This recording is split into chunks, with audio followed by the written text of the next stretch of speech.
Hi, I'm Angela Clark with Threadwaggle Quilting, and today we're going to talk about your computer system, specifically how your computer system works. So this is an APQS Quilt Path system, and this is what we call Gen 5 Quilt Path. So Gen 5 Quilt Path is going to have this tower that is to the left of your machine. Your machine can go completely away from the tower, and then you can hook it or mount it back up to it. So it's an easy connect system. So when I want to use my quilt path, all I have to do is pull my system over until it snaps. So it is actually snapped into the front up here, and then I'm going to want to make sure that the back is snapped in as well. So I click it in on the front, and then I click the clamp on the back down, and then this clamp in the middle needs to clamp onto the belt at the center of the machine. Okay, so we're going to talk about what all of these clamps do, but that's all there is to hooking this together. Now everything is going to move together as I'm moving it around. So you have two belts on a quilt path. One that is moving your machine forward and back, right? And one that is moving your machine right and left. And those two belts can quilt things like circles or feathered reeves. But both of the clamps have to be engaged down on the belt for Quilt Path to be able to move your system. So it's really important that you make sure that both of the red clamps are fully engaged as far down as they can go. If you have an older quilt path, your belt will not be on the back of your system like this one is. You would have a belt up on the front rail of your system. And your entire quilt path carriage would sit underneath your machine instead of being over to your left. So if you have the new Gen 5 hardware, it's going to be to the left of your machine. If you have an older quilt path, they still work great. The only real big difference is that the quilt path and all of the electronics for the quilt path would be underneath your machine. So let's talk a little bit about the belt so you understand how to troubleshoot your system a little bit. So one of the things I did when I engaged this little red clamp was that I put my finger down inside the C channel. And the reason that I did that was to make sure that the top of the belt loop that's inside the C channel is actually inside of my clamp. So if I move my machine back and forth slightly, I can feel that belt moving on my fingers. So I know that the belt is engaged for quilt path. It's a little bit harder on the back of your machine because it's not a loop. If you have an older quilt path that is a loop, you make sure that there's a clamp on the front wing of your bliss track or your bliss axle, and you would make sure that it was clamped down, and you would be able to see that it was rotating and that when you were removing the machine, the belt was rotating. That's not how it works anymore on the back of the machine. The belt on the back machine is a single run, and so it's a little bit harder to tell if it is clamped down. But before I show you how that clamp works, I want to show you something up front that does work on your clamp. So I'm going to reposition the camera so that you can see this little box right here. Okay. So my system is a little bit different than a typical quilt path system, and the reason is I use a different mounting system to mount my tablet up onto my quilt path arm so that I can also mount some camera gear up here as well. But this little black box sits underneath the tablet for your quilt path system. And this is not an on-off switch as in turn something on. What this is doing is engaging or disengaging a motor back on the back of your carriage. So when this is on red, your quilt path can read where it is on your system, but it can't actually move anything right and left. So your motor is not engaged right and left, it is just tracking where the motor is. The motor is actually able to drive the system. So it crawls the belt on the new Gen 5 system instead of rotating a belt. And we can still track where it is on that belt, even if it's not able to drive. So when you first turn your system on, you want to make sure that this little switch is set to green. When you first start up your system, you want to make sure that this little switch is set to green. If it is not set to green, you will get something called a motor mismatch error that is telling you that your two motors are not spinning at the same speed. And that would be true because it's not actually engaged, so it can't spin. Okay, so let me show you what this actually does. So I want you to pay attention to this part right in here. So this little piece right here is attached to a servo motor. It's going to move. This silver wheel up here is the gear wheel for your motor. So it is what actually crawls the motor to move your quilt path right and left. When I flip the little switch at the top to red, you're going to hear that slight motor sound, and now this little wheel has moved down, so it's no longer pushing the belt up against your drive motor. So we can still track where you are on this belt, but we can't crawl the belt. So the motor can't move your system right and left. And that's why if it's not engaged, if it's on red when you start your quilt path, that you'll get that motor mismatch error because it's not reading the motor. So if I turn it back to green,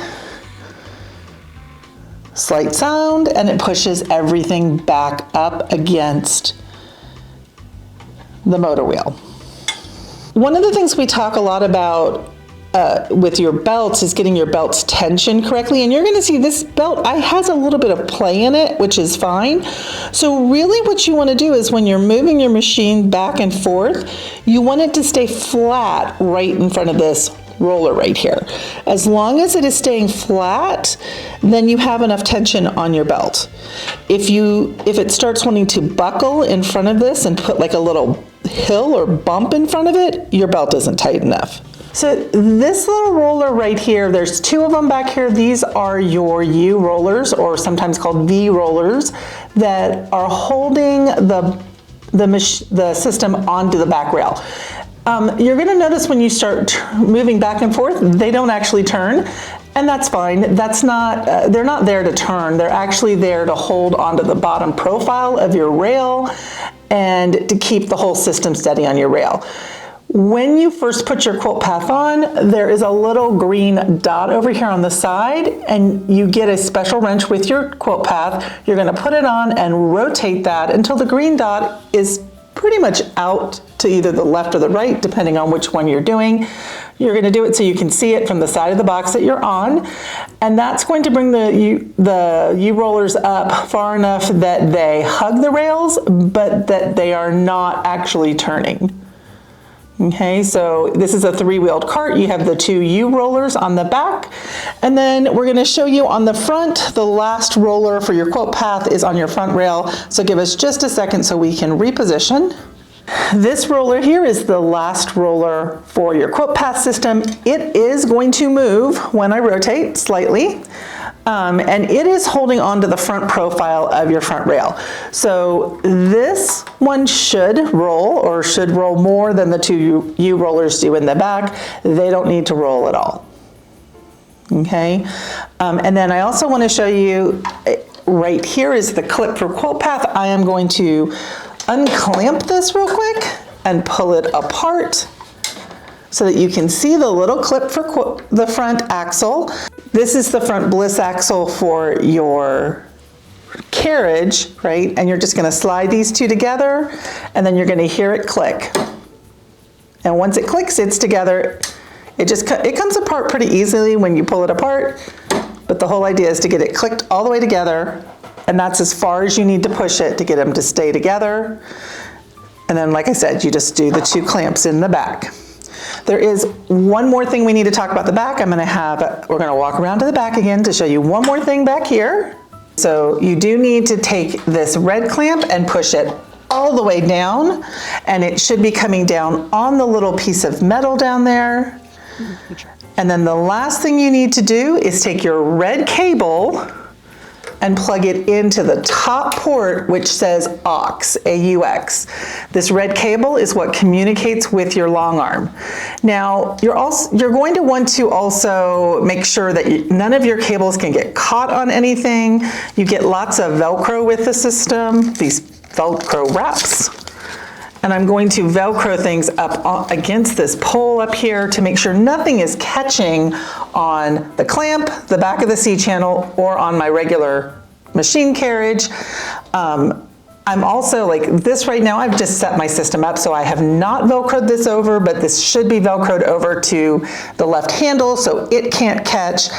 And then the last thing that I haven't done yet that I need to do is this cable on the bottom needs to be put into this little black cable holder. I just need to get a screwdriver to take it off to put it on real quick. You want to make sure that nothing can catch or be pulled out while you're using the system. The last component you're going to have on your system is going to be your surface. Obviously, your mount is going to look a lot different than mine. Like I said, I have a big pole up here so I can rig other things other than just my tablet up here. But you're going to have a tablet that's going to have your Quilt Path pre-installed on it. And you're going to have a USB that plugs into the side. The newer tablets do have a USB-C. This is an older tablet off of one of my older systems, so it still has a USB-A on the side of it, but yours will have a USB-C. You'll have a hub that sticks onto Velcro on the back of your tablet so that you can switch from the USB-A cord coming up through your metal tube to the hub and then to your USB-C that is on the side of your tablet. But that's pretty much it. You're gonna have a tablet, and then the carriage that it rides on so that you can hook it all together. It's a pretty, when you look at it, any computer system, they all work the same way. They have to be able to move right and left. That's your X coordinate, and front and back, that is the Y coordinate. And it has to be able to plot those two directions to be able to, quilt anything out. So it doesn't really matter what computer system you have, they all work the same way. They're all gonna move in X and Y and plot out what it's actually quilting.